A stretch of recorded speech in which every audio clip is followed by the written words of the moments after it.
co-founded Napster. You were the founding president of Facebook. You became a billionaire. And now you're giving $600 million away. Who is Sean Parker today? Probably the same person I was, more or less, when I was 19, which is somebody who's very interested in trying to understand how the world works and feeling mostly like an outsider.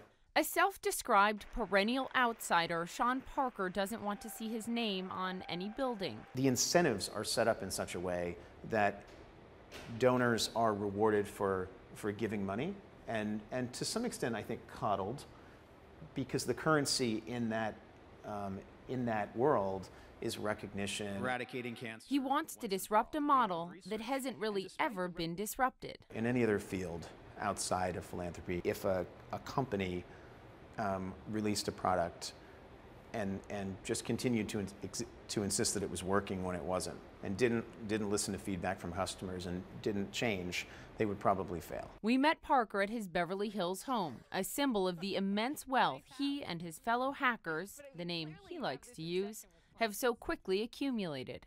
I think that success carries a certain responsibility. So often people, especially in the technology world, who come from nothing and maybe they succeed very quickly, it takes them a while to figure out that they even have any power in the world at all. He tells me why he launched the Parker Foundation, backing it with a $600 million donation, and why he doesn't want it to play by the rules. There are just too many of these massive, institutionalized charities. We need more philanthropists to deploy resources more quickly within their own lifetimes. And actually, Gates and Buffett have signed up to this idea themselves. The way he puts it, the geeks were not supposed to inherit the earth, but in many respects they have. And the huge wealth transfer into the hands of young Silicon Valley hackers means a new model of giving, he says, is needed. This generation of people who are young, they're often thought of as geeks. They probably refer to themselves as hackers.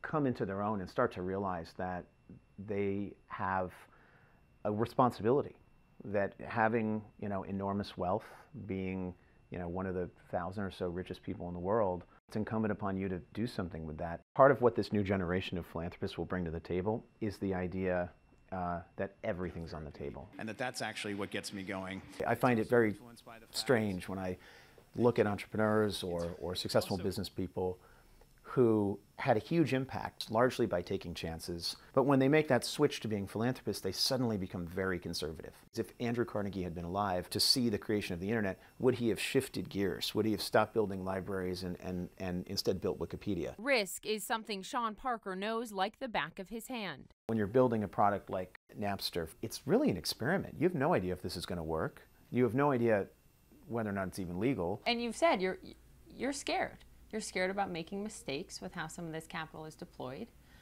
but be willing to be criticized.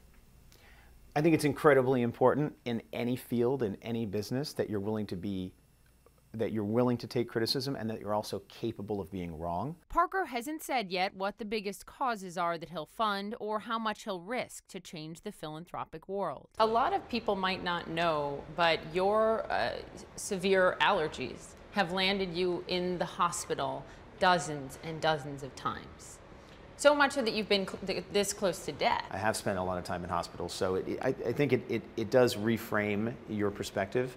I think that there's a point in everyone's life where they start to appreciate their own mortality. Do you think about your own mortality right now? I think everyone thinks about their own mortality, and they probably try to suppress those thoughts as much as possible. The biggest shift, I think, is when you have kids. You start thinking about the world you're going to leave for your children. Are you calling on the young tech entrepreneurs, the young tech billionaires to commit, like you have, to giving away half or more than of their wealth? Well, I think I'm really just conducting an experiment, right? It would be presumptuous of me to make any kind of claims about what's going to happen. What I'd love to do is just create a model that can demonstrate some success.